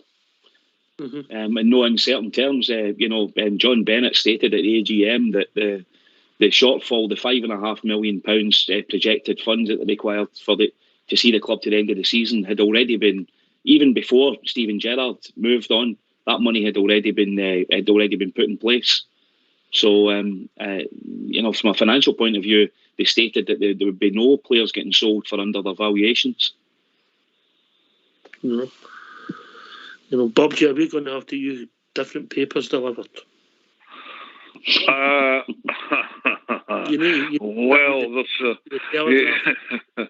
I'm not going to tell you what paper I buy every morning, but it's not the Daily Record. Anyway, I know, pal. But no, I mean, I'm just like everybody else. I just want what's the best for Rangers. What's the best financially? What's the best team we can put in the park? What's the most success we can attain? And, whatever position the manager's in, when to get people in, well, good and good enough. I'm not too good with the economics, you can, and it's interesting to listen to the boys that will give me a wee bit more knowledge about it than me. I just want what's best for Rangers. Don't put yourself down, mate. That's my job. Right. You're good at it there. Right, Bridgeman, you sign a centre-half every day of the week and some. Why do we want to sign these football players that you just turn up and kick the ball away they're facing? What a shocking thing to say, by the way. So I think Rangers need to sign Alex Wisher. Said it a number of times. I've said it time on end, never ending. I will always want a huge big centre half and somebody's potential captain of our club, and that's what I want. Somebody's got the drive. The drive of Lorenzo Amoruso had a great drive as a centre half. But I want somebody with a bit of height and fearless, of course. Obviously, it must be able to play football. There's no much point in being on the park if we can't play football. But so that's what we're looking for. Somebody that will carry us forward. Heads up, let's go, boys. Let's do it. I think that Big Van Dijk at Liverpool, he does a similar job. Really good job for them, So I want somebody like that. But they're easy to find. They're easy to find. Not for that money, of course. Please. Obviously, they've had targets lined up through the previous regime. That's Ross Wilson's job, which half of them will bring Alex Wishaw. Yep, they will have Hawks, and I think, to be fair to Ross Wilson, not everything that he's touched has turned to goal, but most of it has. If we are to believe that Ross Wilson, I think, was the guy that knew about Joe Aribo. So listen, there'll be a list there, Hawks, I'm sure, and no doubt that list has probably been added to by the Dutch guys coming over, and as I said, these guys always know where there's a player line, Hawks. That's their job. That's what football guys do. They know that there's somebody playing for, I don't know, AZ Alkmaar or line in the Feyenoord B team that's right for picking, and would walk into a Scottish Premier League team. And as I think one of the guys said there, the great thing about the Dutch boys is they seem to be game ready and match ready at age 18. We seem to have a real problem with that in this country. We can't get them on the park. I mean, Nathan Patter's kind of bucking the trend. We can't seem to get them on the park to 21, 22, when over in Holland they've already had 3 or 4 years of first-team football under their belt. So, I mean, you just look at that current Ajax team and the one that they've just sold. I mean, there was a lot of 18-year-olds in the team, and you wouldn't have blinked an eye at them. There is. I don't know if it's a pressure to our club, but it's maybe unique. There's no giving it. But I get your point. Okay.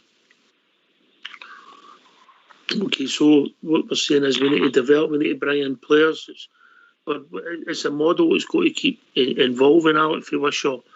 The previous regime it took us so far forward on the football side of things, and now we're looking to take small steps to improve it. Well, I believe Van Bronckhorst come in to take the post, and he's come in with his backroom staff there.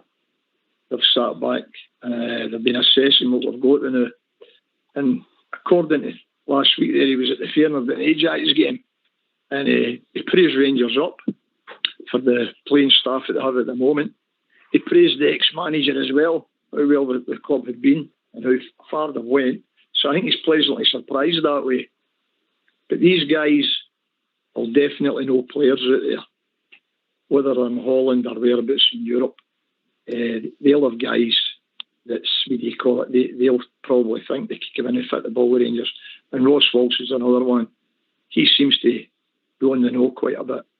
He's got big Ronald Coolman as well. He's a good friend of his, I know, down at Southampton. And I believe when he was there at Southampton, I believe there's players out there at Rangers. If players go, obviously they'll need to bring quality back in again. It'll be interesting to see what happens after the January window and that, to see what offers comes in for players and that.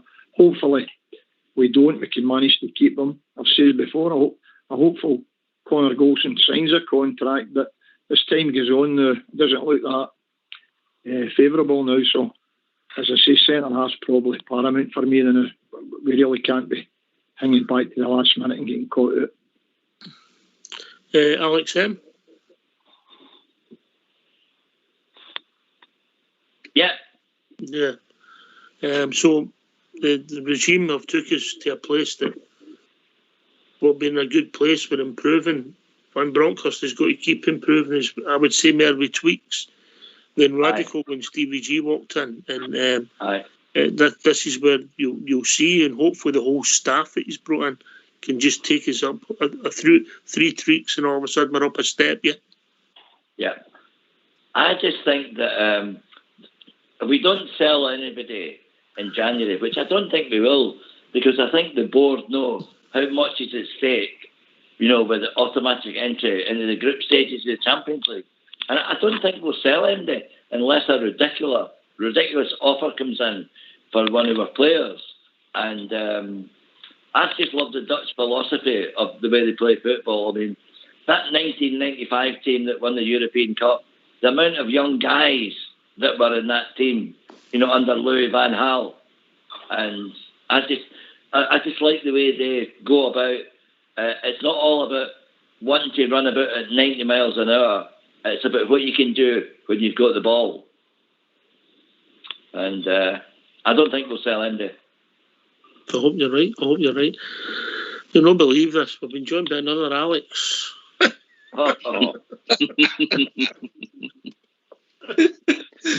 Good evening, upstairs. Good evening, AK.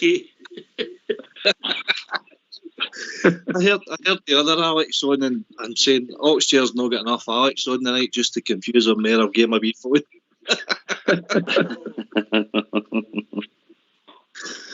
What's on your mind, mate? What's on your mind? I'm just listening to conversation as usual. Good topic tonight. Good discussions, and I concur with the guys. You reflect on last year when they put back the Old Firm game to the October time that had been unheard of just so they could get their fans in the stadium. So the agenda that they're trying to drive here.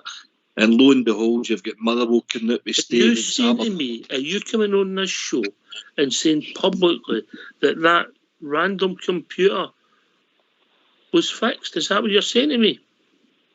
Well, if the random computer gave us the lottery numbers, I think Celtic would be winning them first before anybody.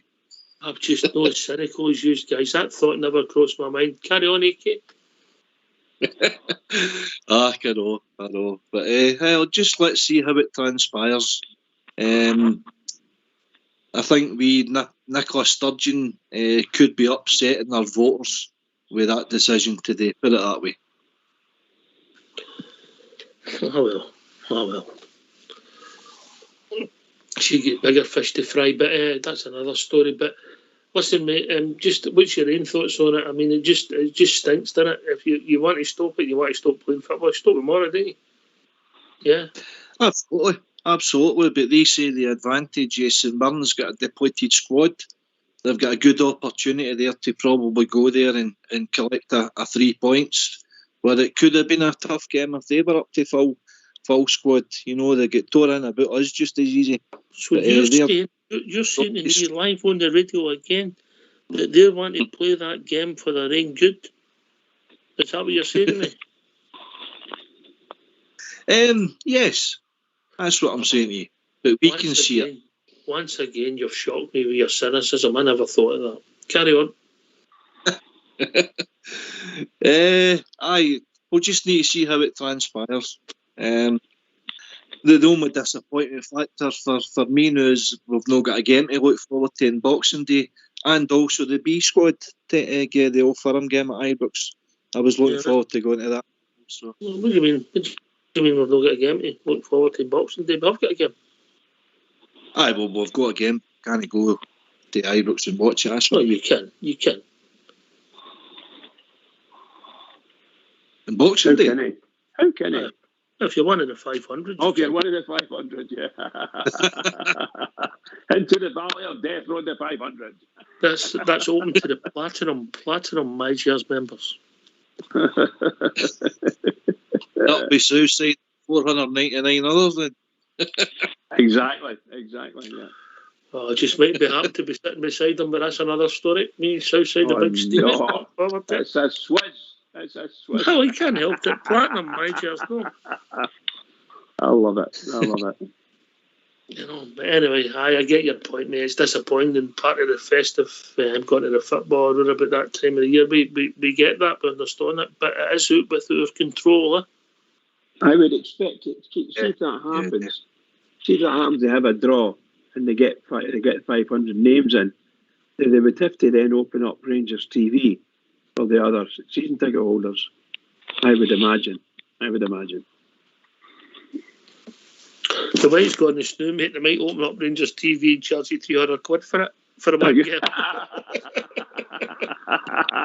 I certainly didn't mean that, but that's possible, isn't it? I know you're saying that. I'm sure the contingency plans and they'll have something coming out as soon as possible for the club to let us know what's happening. I've got I believe all the hospitality and everything was sold out for Boxing Day. It's a lot of revenue, Jaffa. A lot of coffee, mate. Yeah, a lot of coffee, a lot of food. I know there's it's going to be some tough decisions to be made, Ox, and there'll be some money lost, of course. And I don't know what the packages are. If the club's going to get any help from the government. Well, £6,000 will go a long way, won't it? Aye. That wouldn't pay for probably putting the lights on at Ibrox. £6,000. So yeah, it's going to be tough, folks, with decisions like that. And obviously, moving forward for the rest of the season, as we know, the dent that COVID last year put in the accounts was quite severe. And they've had a good run at it this year with the Europa League games as well, with the revenue from the ticket sales there. And obviously we've got a big game coming up against Borussia Dortmund, which we would have probably sold out at, I don't know, is £40 too much to... Would that have been the figure for the ticket for the Dortmund game? No, I think it might be slightly higher than that, mate. 45 maybe? I think you're in the ballpark then. Yeah, average price, of course, yeah. Aye, average price, aye. There'll be some concessions and for the kids and for man, you have a deal maybe concessions and penny ticket and free tickets for the travelling. A deal maybe. Aye. But yeah, I mean okay, we're looking ahead. You're getting slow, Bridge. I thought you'd be in there. For the OAPs. Hey. Leave us OAPs alone, pal. Shocker. Right. All guys loyal, Bridge? Still game loyal. We're in a strange place, Alex Kelly. We can't control it, and it's a moving ball. And we don't know where we're going to be tomorrow. We don't know where we're going to be Boxing Day. We're going to be New Year's Day or the 2nd of January. But we don't know where we're going to be February or March. And that's what these idiots are taking into consideration. Absolutely. The last 20 months, everybody's life has been totally up in the air. We've been told to wear face masks, wear PPE, going to work. Zaddy, you've got to keep your distance, you've got to cleanse your hands, you've got to get a jag, you've then got to get another jag, we need another booster, we've got to get passports to enter stadia. We're doing all of that. We're doing everything that the government's telling us, and it's still not enough. They're still, put you back in the house. But I think Sky will have a big part to play in this. The Premier League had a meeting there just a day or two ago, and they seemingly wanted a kind of a winter's break or something to follow, just to quash games over the festive period. But they've been basically told no, it's far too much money for us, and that Old Firm game, I don't know if you know, but it's the third most watched game in world football, so that's a hell of a lot of revenue for them. So I can't see them cancelling it. Celtic used to be the big boys in Scottish football, but I think it's about time Mr. Part start flexing his muscles a wee bit here. You know, we are the champions of Scotland. You're not dictating to us anymore. I think the point Alex making, Alex, for this show is, remember the good old days when you went into the bank and the post office and you weren't allowed a mask on? You were suspicious looking. Take that off at the door, sir. I've been called that a number of times. Suspicious looking character. Yeah, well, aye, you have been. Aye, well, hopefully we can get back to normal soon and get back to cheering on our team and get to the games live, because that's what we want, Alec W, in it. Exactly, Oxley. It's about supporting the team. To go there this Saturday. We're all going to miss it, really. Cancel the bus there today there for Sunday's game. And there were 2 or 3 there going up to Aberdeen. Without tickets and all that. My boys had tickets, as I said before. So that's putting the back burner as well now. So. But I'd rather have the football with no fans. So with no football at all now. I just don't want a backlog of fixtures. We've got big things here in January. Hopefully we do the break and we get back, because we've got an enormous game in February against Borussia Dortmund that Jaffa just mentioned. And we don't want any distractions there. Let's get the fixtures played. And if it's public health, that's fair enough. We'll all accept that. As Alex says, we've had the vaccinations a lot, we've done everything right, Jags and everything, but no for to get dictated that they want to just stop playing football to suit the hour there. And that's what the bottom line is. I've said before. I mean, I just can't believe. I've thought a lot more of you. I don't believe. So what you're saying to me is that they want to change. I'm just no cynical as all you. They want to change it because Calvin Bassey, Joe Aribo, and Fashion Sakala maybe can't play in the first 2 weeks in February, or the last 2 weeks in January and the first 2 weeks in February, and they want to extend the time that they're not available. That's what it's all about. 100%, and get the injuries back that they've got. And these guys, they're pulling hamstrings left, right, and centre after about 20 minutes on the park, and they know they're struggling now. And that's how they're trying to cancel this fixture. Make no mistake about it. That's what the bottom line is with them. Alex, you're cynical. You are cynical. That thought never crossed my mind. Jaffa, then it was That's exactly what they're trying to do, lads. You better believe it. That was the first thing that entered their heads this afternoon. Opportunity. Oh, here we go. Your numbers have come up in the bingo machine. I just hope that I think it was yourself that mentioned there, Alex. I hope Douglas Park or Stuart Robertson's on the phone to the SFA to instruct them in the same way that they did back in 2008, 2007, not to make sure that Celtic get an advantage and not to help one club. They cannot help one club because it's in the eyes and in the minds of sporting integrity. You've got to maintain the sporting integrity. Well said. Can I come in here? Yes, Bob, you're in. You come in, we'll bring AK in. The boys are talking a lot of sense here. As they always do, of course. They'll need to make their mind up one way or another. There's a fixture tomorrow night with St Mirren. I mean, I believe they've only got sort of they're at the bare bones, maybe. Is it 10 outfield players and 3 goalkeepers or something? I don't know. But they'll need to make their mind up one way or another what they're going to do about this, whether they want to continue or discontinue. And if they want to continue, well, the point I'm making is they'll just simply have to continue. There's a difference between cynicism and cold hard fact. We all care what Celtic are want. They've seen an opportunity. Then you give them it. They kept the football going for a whole season last year without crowds. and she's on about her period here, our semi-lockdowns, 3 weeks? Well, if they managed to keep it going for a whole season last year without crowds, they can keep it going this year for a period of 3 weeks. I don't think that's too much to ask for. And didn't kowtow or bow down to what they're wanting. When you come to tomorrow, mate, it's literally only 10 days, isn't it? Well, yeah, aye. Aye. Oh, well, okay, what's to be Alex, right? Alex is exactly spot on, the man.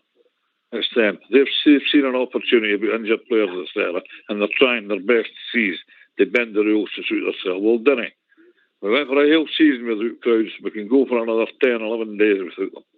Can I ask you a question, Bob? Yeah. Which Absolutely. Alex were you meaning? Which Alex were you meaning? Which Alex? What's that, Bridge? Which Alex were you meaning? There's about 4 of them. I think it's Alex Wishaw. Alex Wishaw, that's good. That's good. I used to make sense. I wish there was one sensible Alec on here tonight, but I don't know if there's any. Well done, Will.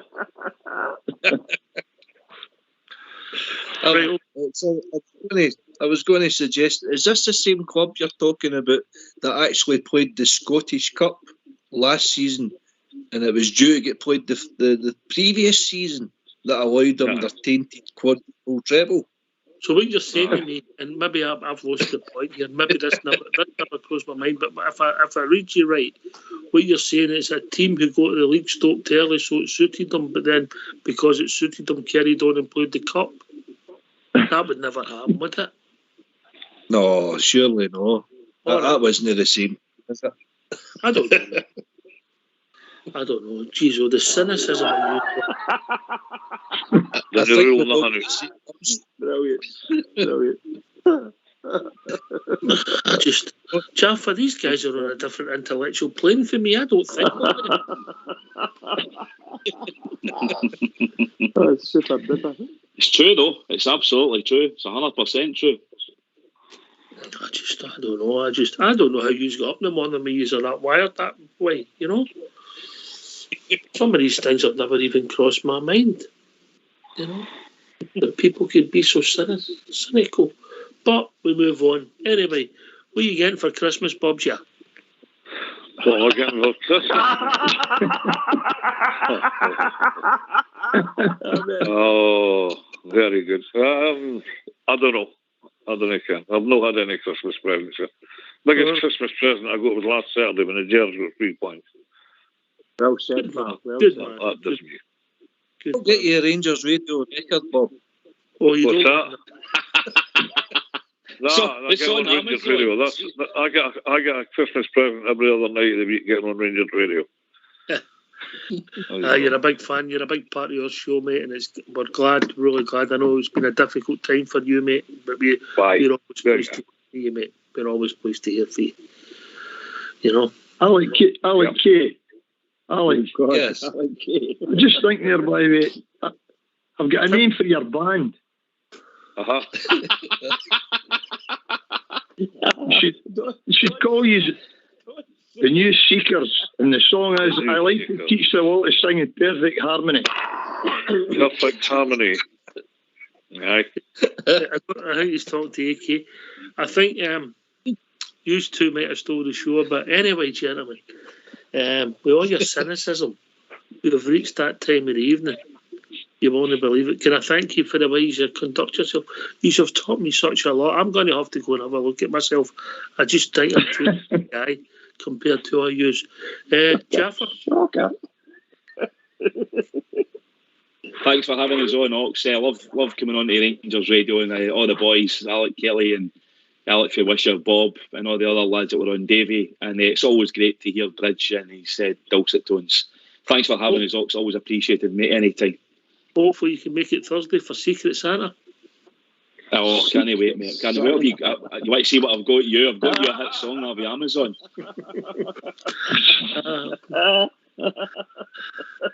It's been very complex, but it's all sorted and everybody's Secret Santas are sorted. Yes. Listen, can I thank Ori Alex tonight? Alec Fisher, Emmett was raised earlier on. Bob J, always a pleasure. And AK, the voice of an angel, yeah? Voice of an angel. Alex Kelly. The voice of an angel. Pleasure all, mate. Brilliant. What a brilliant show. Thank you. Cheers, boys. Yeah. Well, Bridgeman, it's over to you. Well, what can I say? We had a wonderful show tonight. Absolutely superb. Really good patter. And I think everybody did really well. And a big, huge thank you to Jaffa for partnering me up in the assistant role here. Can I just say to all the Rangers fans all over the world, in particular Rangers fans on here on Rangers Radio, marvellous topics tonight. Let's hope we get something, shall we say, an answer to all the questions and all the points that were raised tonight may come in the very near future, hopefully tomorrow. Keep it going for the Rangers. Every single one is. Keep it going. I'm just going to say thanks, Alex, for the show tonight. Thanks for listening. Please stay safe. Take it away, Fox and Old School Blue. But we'll be back tomorrow night between 8 and 10 talking about all things Rangers, but we'll be joined by Rudy Bear.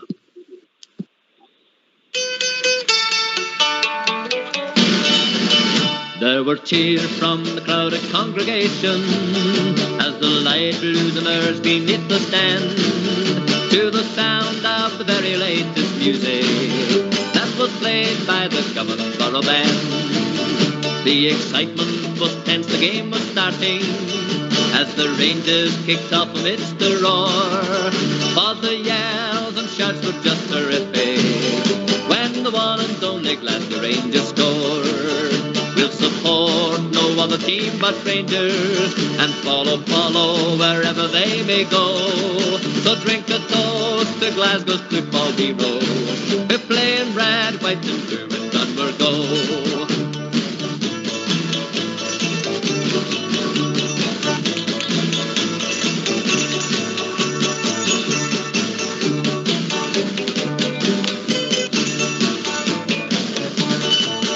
The excitement was tense, the game was starting as the Rangers kicked off amidst the roar. But the yells and shouts were just terrific when the one and only Glasgow Rangers scored. We'll support no other team but Rangers and follow wherever they may go.